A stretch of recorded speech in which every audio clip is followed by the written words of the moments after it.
네, 안녕하세요. 네, 저는 대전에 있는 장호열입니다. 맨날 이렇게 현장에서만 강의하다가 또 오랜만에 이렇게 온라인으로 특례를 가지고 인사를 드리게 되었습니다. 이번에 하이니스에서 꽤 최근입니다. 두 달 전에 티슈레 임플란트가 새로 출시가 되었습니다.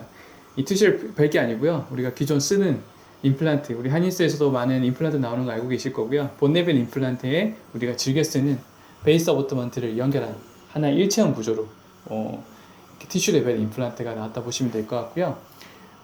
이 티슈 레벨 임플란트가 가지는 많은 장단점이 있죠, 사실은. 저는 그래서 개인적으로 굉장히 기대하고 있었습니다. 장점을 더 많이 보고 있기 때문에 본네벨에서 있을 수밖에 없는 어떤 마이크로 갭이라든지 또 그걸로 인한 연조직의 반응들 이런 부분에 있어서 저는 티슈 레벨에 대한 니즈가 굉장히 강했는데 또 이번에 나오게 되어서 또 임상하게 또 다양하게 지금 현재 사용 중에 있습니다. 현재까지 저도 아직 많은 케이스는 아니지만 사실 별로 그렇게 어렵지 않았습니다. 현재 제가 해왔던 보철 컨셉에 그냥 임플란트만 바뀐 거니까요.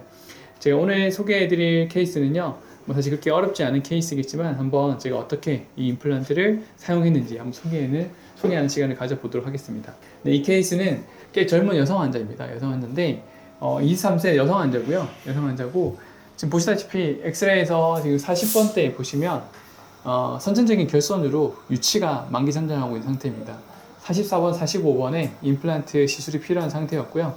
유치가 이제 상태만 괜찮으면 더 쓸 수 있겠지만 유치가 너무 상태가 안 좋고 음식물도 많이 끼고 또 모빌리티도 너무 심해서 환자분은 이제 발치를 그리고 임플란트를 시술하고자 저한테 내원하셨습니다. 환자의 저는 디펙트 폼을 보는 걸 되게 중요하게 생각하는데 이 디펙트 폼을 이제 CT상에서 평가했을 때 보시다시피 아주 저한테 행복한 일이죠. 뼈 상태가 아주 좋습니다.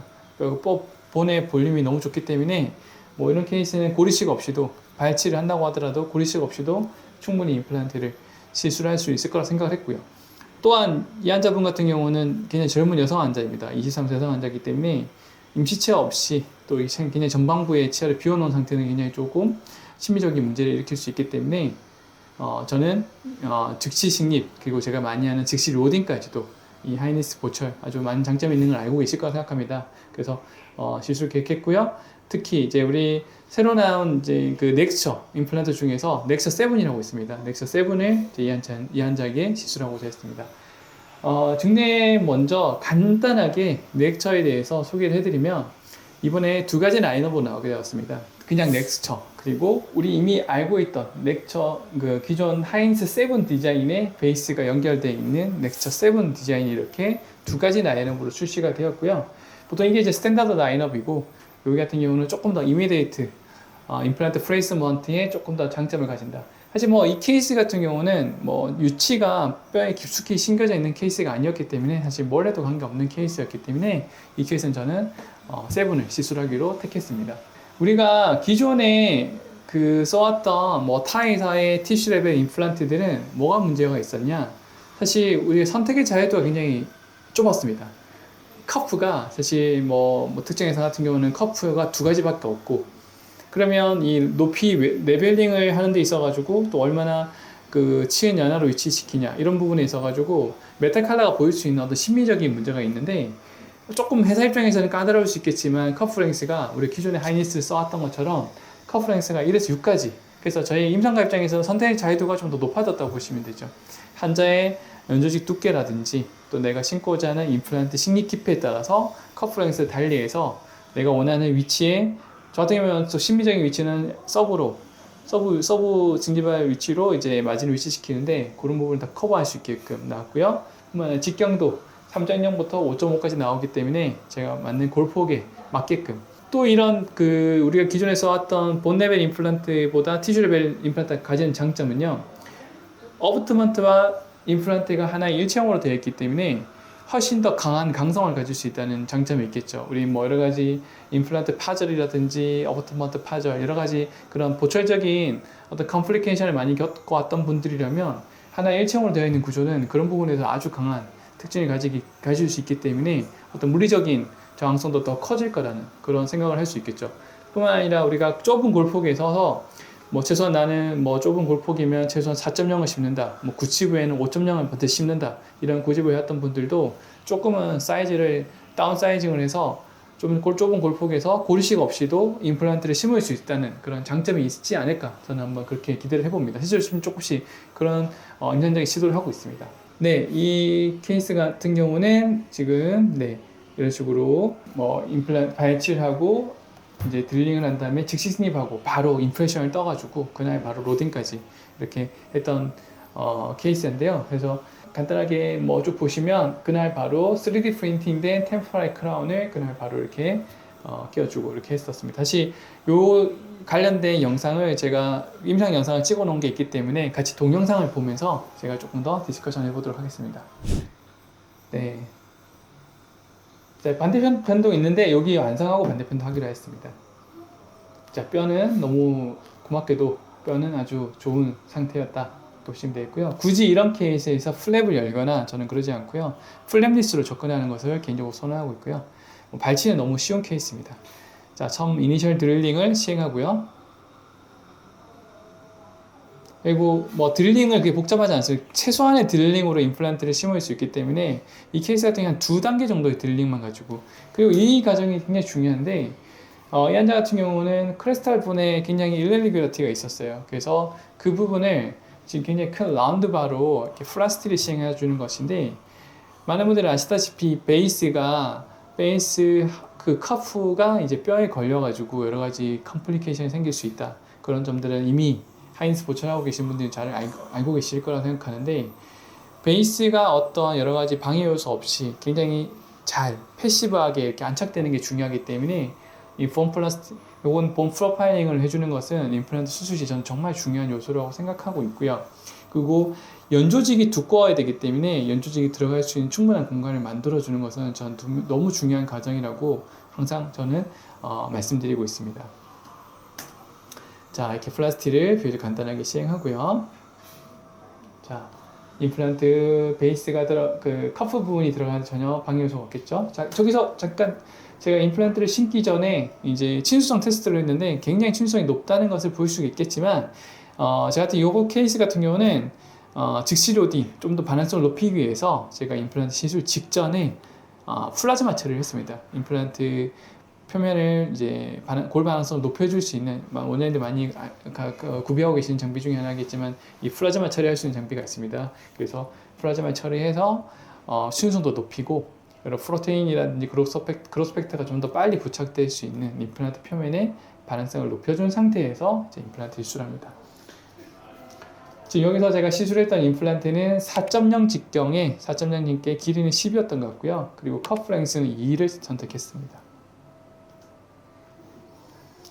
자, 셀프 테이핑이 아주 잘 되는 구조이기 때문에 굳이 뭐 원장님분들에 따라서 저 같은 경우는 이제 모터 드리븐 없이 핸드 드리븐으로 처음부터 끝까지 형태 자체가 이 형태뿐만 아니라 그냥 넥스처 구조도 셀프 테이핑이 훨씬 더 잘 되는 구조이기 때문에 모터 드리븐 없이도 핸드 드리븐으로 처음부터 끝까지 넣는 것도 굉장히 용이하게 할 수가 있습니다. 제가 원하는 위치는 치은보다 약간 1mm에서 1.5mm 정도 약간 치은 연하부에 넣어서 좀 더 심미적인 프로파일을 가질 수 있게끔 디자인하는 걸 선호하고 있고요. 수술 직후에 바로 스캔 바디를 체결해서 임프레션을 뜰 준비를 하는 겁니다. 뭐 봉합은 그렇게 어렵지 않게 될 수가 있고요. 약간의 이런 디펙트가 있지만 이런 디펙트들은 제가 이메일 로딩을 통해서 연조직이 잘 채워질 수 있는 그런 환경만 만들어서 그냥 저기를 복원할 생각입니다. 수술 직후에 바로 템퍼럴 크라운을 바로 껴줬고요. 뭐 CT 또한 보시면 좋은 위치에 잘 들어간 것을 뭐 행복한 일이죠. 이렇게 뼈가 좋은 케이스에서 하는 것은 행복한 일일 거고요. 보시다시피 템포라리 크라운을 바로 껴줬을 때, 그리고 제가 이 환자에 대한 수술 데미지를 전혀 주지 않았을 때 이런 연조직 힐링이 이렇게 아주 빠름을, 지금 한 달 정도 지났을 때 상태거든요. 아주 빠름을 볼 수가 있고요. 심지어 이 보철물은 언제든지 끼고 뺄 수 있는 스크류 타입입니다. 또 제가 어디에든 여기다가 시멘트를 쓰지 않았기 때문에 이 치은 연화부에 대한 굉장히 건강도와 안정성을 가져갈 수 있다는 그런 장점들은 이미 많은 유저분들께서는 알고 계실 거라고 생각합니다. 저는 이 연조직 컨트롤적인 부분에서는 과연 어떤 보철물도 이런 하이니스 보철의 스크류 타입이 가진 장점을 따라올 수 없다 저는 생각하고 있거든요. 그래서 치유를 기다립니다. 자, 환자는 굉장히 만족했죠. MC치아가 바로 이 상태에서 진료를 하니까요. 자, 이 환자 같은 경우는 뭐 2달이 아니고 정확하게 말하면 7주 정도 지났을 때 이제 체중 이상을 이제 뜨기 위해서 내원했습니다. 보셨을 때 연조직이 아주 도톰하고요. 아주 건강한 상태를 보일 수가 있겠죠. 그러니까 템포럴 형태 그대로 이 연조직이 힐링이 돼 나가는 과정이거든요. 그 힐링된 양상 그대로 저희는 임프레션을 뜨게 되면 최종 보철은 아주 쉽게 제작이 되는 거죠. 그래서 저는 이런 아주 아름다운 형태의 연조직의 볼륨이라든지 형태를 만들어주는 것을 아주 중요하게 생각하고 있고요. 특히 전치부 이런 심미적인 부분에서는 정말 중요한 요소라고 생각하고 있습니다. 자, 디자인, 그러니까 임프레션을 구강 스캐너로, 저는 구강 스캐너 하나 쓰고 있습니다. 구강 스캐너고 이제 디자인하는데, 저는 또 개인적으로 제 보철물을 제가 직접 디자인하는 걸 선호하고 있기 때문에 제가 직접 디자인한 그 케이스입니다. 그래서 좀 더 이쁘게 만들어주고 싶었고요. 보시다시피 스크롤도 약간씩 이렇게 25도까지는 틸팅을 시킬 수 있기 때문에 가능하면 이제 그 크라운의 센터 방향으로 좀 돌려가지고 홀이 나올 수 있게끔 이런 식으로 이제 디자인, 앵글드 크라운 할 수 있다는 것은 많은 원장님들이 알고 계실 거라 생각합니다. 이렇게 디자인해줘서 프리즈 르코니아 크라운을 만들었고요. 환자한테 세팅까지 해준 상태입니다. 보시다시피 연조직이 뭐 너무 건강하고 이쁘죠? 아까 여긴 디펙트 같은 경우는 저쪽으로 치유가 된 게 볼 수가 있을 거고요. 이렇게 연조직에 대한 건강도를 확보하는 데 있어가지고는 이 하이니스 보철이 정말 분명한 장점을 가지는 것 같습니다. 또한 이제 우리가 기존에 써왔던 지금 방식에서는 임플란트랑 어버트먼트 사이에 뭐 그 하이니스뿐만 아니라 모든 본 레벨 임플란트 시스템에서는 마이크로 갭이 여기 그 크레스탈 본 하방에 존재할 수밖에 없는데, 이런 티슈 레벨 임플란트 같은 경우는 마이크로 갭이 위로 올라갈 수 있다. 이런 게 엄청 큰 장점이 될 거고요. 사실 실제 구강에서 저장에 가해질 때 임플란트랑 어버트먼트에 사해지는 이 움직임, 마이크로 무브먼트 또한 없기 때문에 티슈 레벨이 분명한 케이스만 잘 선택하시면 장점을 더 많이 볼 수 있을 거라고 저는 생각하고 있습니다. 자, 템포라리로 잘 만들어준 그 형태 그대로 임프레션을 뜨고요. 여기 지금 CAD 디자인한 걸 좀 보시면, 지금 저는 정말 중요하게 생각하는 게 기존 시스템하고 다르게, 기존 시스템은 뭐 기성 어버트먼트든 커스텀 어버트먼트든 그 형태에 맞춰서 어쩌시 크라운을 디자인하게 돼 있는데, 저 같은 경우는 이 치은 연화 레벨 하방에 있는 요 부위에 대한 디자인하는 걸 정말 중요하게 생각하고요. 여기서 디자인을 어떻게 하냐에 따라서 연조직을 조금 더 형태를 재형성을 시킬 수 있다. 저는 강의할 때 뭐 징제바 리쉐이핑이라는 표현을 했는데, 템포라에서부터 이걸 가져가서 파이널 단계에서도 여기를 조금 더 이 S자 라인으로 연조직을 두께를 더 강화시킬 수 있는 방법으로 좀 디자인을 해서 만들어주고 있고요. 이런 부분들이 분명히 스크류 타입이 가지는 장점, 그리고 제가 시멘 라인을 생각할 필요가 없잖아요, 그죠? 서브로 넣게도 전혀 문제가 되지 않는 이런 형태를 저는 만들어주는 것을 선호하고 있고, 또 그것을 재현할 수 있는 시스템이 아닐까. 그래서 저는 사실 이 렉처를 뭐 아직까지 엄청 많이 써본 것은 아니지만 뭐 색다른 게 없는 것 같아요. 제가 지금까지 해왔던 그 보철 방식에 그냥 그대로 그 루틴 그대로 할 수 있다는 게 저는 아주 큰 장점이 되는 것 같고요. 비포 애프터를 보시면 이런 케이스를 비교적 짧은 기간, 한 8주 정도, 2달 정도 남짓되는 기간에 이런 치료를 끝낼 수 있었다. 그리고 심지어 환자는 치아가 없는 기간이 한 번도 없었다. 이런 게 이 환자가 완전 만족할 수 있었던 요소가 있지 않을까. 그래서 이 환자 같은 경우는 이 케이스가 끝나고 나서 바로 반대편에 대한 임플란트 시술을 동일하게 들어갔습니다. 현재 동일하게 시술했고요. 지금 보시면 동일하게 시술하고 동일하게 지금 템포라리가 들어간 상태입니다. 곧 이 환자 반대편도 동일하게 하이니스 보철을 마무리할 생각입니다. 지금까지 이 케이스에 대해서 살펴봤는데요. 본 레벨 임플란트에다 베이스 끼우는 거 아주 익숙했지만, 사실 저는 뭔가에 조금 아쉬움, 여러 가지 마이크로 갭이라든지 마이크로 무브먼트, 또 조금 좁은 골폭에 있어서 좀 더 작은 임플란트를 선택하는 데 있어서 좀 그런 고민들이 있었는데, 이런 티슈 레벨 임플란트 새로 나왔기 때문에 이 렉처가 제 고민들을 많이 해결해 줄 거라 생각하고요. 원장님들께서도 이미 하이니스에 익숙하신 분도 계실 거고요. 또 관심 있는 분도 계실 건데, 이런 임플란트까지 같이 붙어있는 이 보철 시스템, 그러니까 티슈 레벨에도 많은 관심을 가져주면 임상에 큰 장점을 볼 거라고 저는 생각하고 있습니다. 다음에 또 더 좋은 중례로 한번 인사드리도록 하겠습니다. 네, 감사합니다.